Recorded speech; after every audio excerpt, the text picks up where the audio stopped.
Ano? Ay, pagkagaling-galing eh. Nung tagapagpakilala, tama ka. Kapitana, ay wala na akong sasabihin.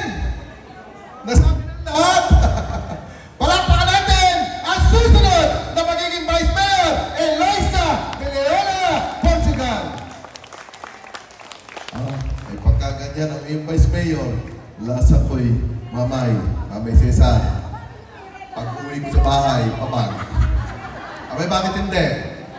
Ay, Vice Mayor, akong Mayor, pag hindi ako pinagbigyan sa ginugusto ko na proyekto, ay patay. Outside ko lang po. Ano, Kapitana? Di ba ka? Pero ang maganda,